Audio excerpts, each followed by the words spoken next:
हरिओम, राम राम, जय गौ माता। मित्रों, कल गोपाष्टमी है और गोपाष्टमी पर सारे भक्त, गोभक्त, सनातनी गाय की पूजा करते हैं।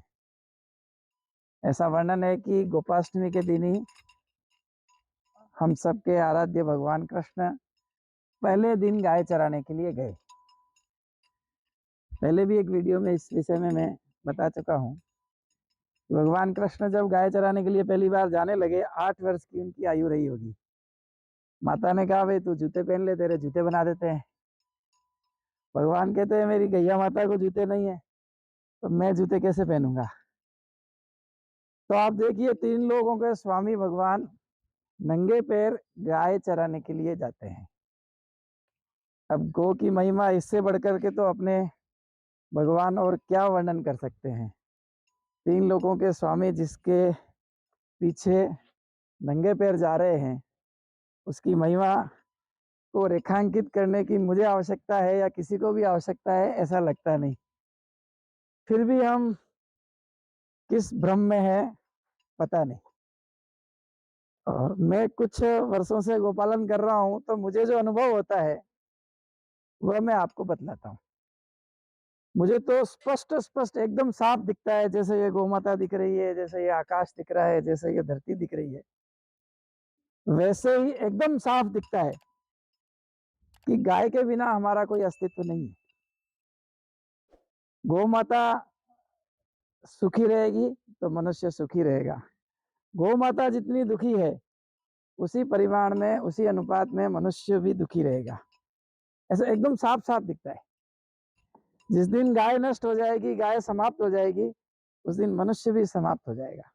यह एकदम पक्का है। इसलिए गाय की सेवा और गाय को बचाना, ये गाय के लिए जरूरी नहीं है, यह हमारे खुद के बचने के लिए भी उतना ही जरूरी है कि हम गाय का रक्षण करें, संवर्धन करें, गोपालन करें, गो भक्ति करें।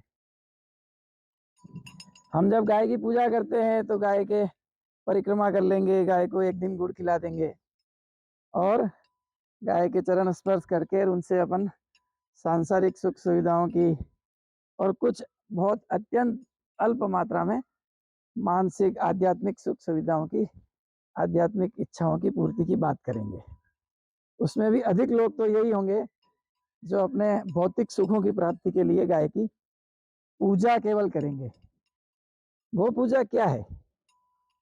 वस्तुतः हमारे जीवन में गाय है या नहीं, हमारे दैनिक जीवन में गाय कहाँ है, हमारे घर में गाय है क्या?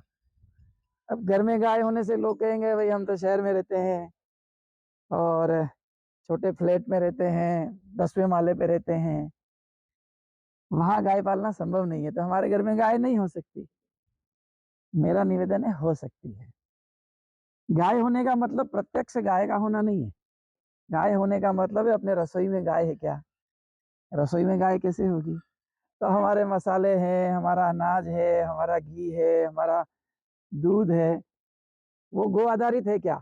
गो आधारित कृषि से उत्पन्न अगर हम मसाले, अनाज डालें और घी, दूध, दही, मक्खन ये उपयोग में लेंगे तो हमारे रसोई में गाय है।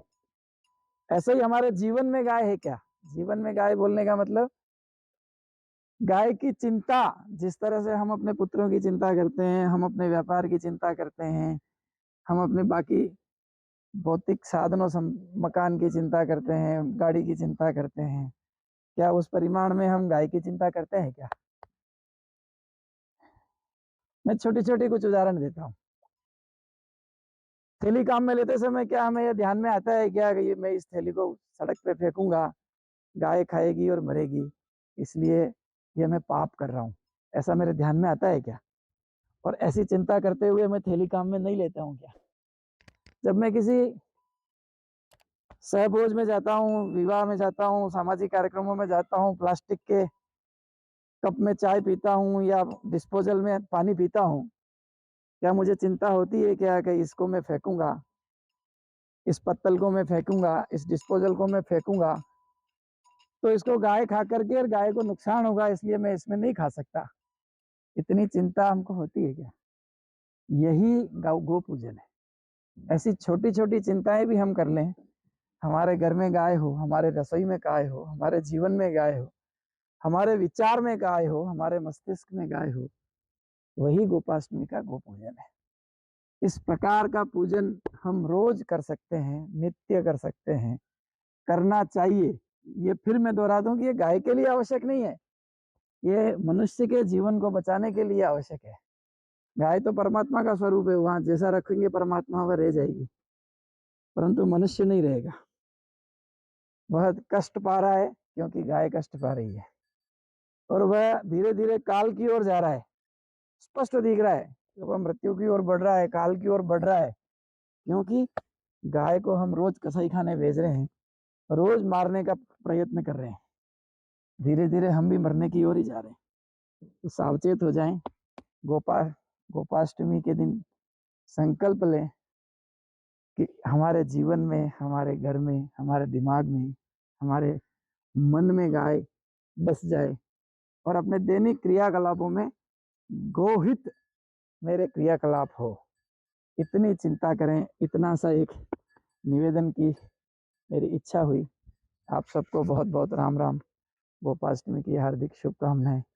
ईश्वर आपके घर में, आपकी रसोई में गाय को स्थान दे। जय जय।